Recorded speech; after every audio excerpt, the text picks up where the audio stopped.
ভাই আপনার ডাইল ভাত কয় টাকা? ভাতের ডাল 40 টাকা, দোকানে মুরগিও আছে। না ভাই, আমার গোস্ত লাগবে না, ডাইল দিয়ে ভাত দেন, ঠিক আছে? আচ্ছা ঠিক আছে, যাই বসেন। হ্যালো মা, এই তো আমি অফিসে। গোস্ত ভাত দিয়া দুপুরে খাবার দিছে তো ভাত খাইতেছি।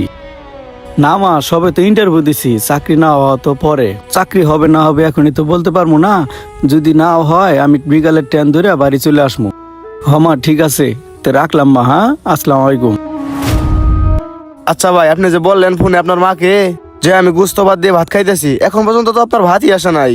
ভাই, আমার এখন গোস্ত দিয়ে ভাত খাওয়ার কথা ছিল অফিসে। অনেক আশা নিয়ে গ্রাম থেকে আসছি। আজকে আমার চাকরির জয়েন ডেটের কথা ছিল, চাকরিটা হয় নাই। তাইলে ভাই আপনার চাকরিটা এখনো হয় নাই কেন? ভাই, জয়েন ডেটের কথা আজকে। ওনারা ইন্টারভিউ শেষে এখন আমাকে বলতেছে 5 লক্ষ টাকা ঘুষ দিতে হবে। আমি গরিব মানুষ, আমার চাকরিটা দরকার। আমি যদি 5 লক্ষ টাকা ঘুষই দিতে পারতাম তাহলে আমি চাকরি নিব কেন? তাহলে তো আমি 5 লক্ষ টাকা দিয়া একটা ব্যবসা বাণিজ্য করে খাইতে পারতাম। ভাই আপনি ঠিকই বলছেন, এই বাজারে যাদের টাকা আছে তারাই ভালো চাকরি পায় আর তারাই বড় বড় ব্যবসা করতে পারে। ভাই ঠিকই বলছেন। ওই ভাই, আমি তো বুঝতে পারছি না, আমি ডাইল ভাত চাইছি। মা জানাই দিছে। কি ব্যাপার আঙ্কেল, আমি চাইলাম ডাইল ভাত, আপনি আমার মুরগিটা ভাত দিছেন কে? শোনা বাজান, খাবারটা এখানে বলে দেওয়া হয়েছে। ভুলে দিয়া ফেলাইছেন? তাইলে এটা আরেকজনের খাবার, এটা আমি খাইতে পারবো না। তুমি যদি না খাও খাবারটা এখানে নষ্ট হবো। এই জন্য তুমি এখন খাও, আমাকে 40 টাকা বিল দিও। আচ্ছা ঠিক আছে আঙ্কেল।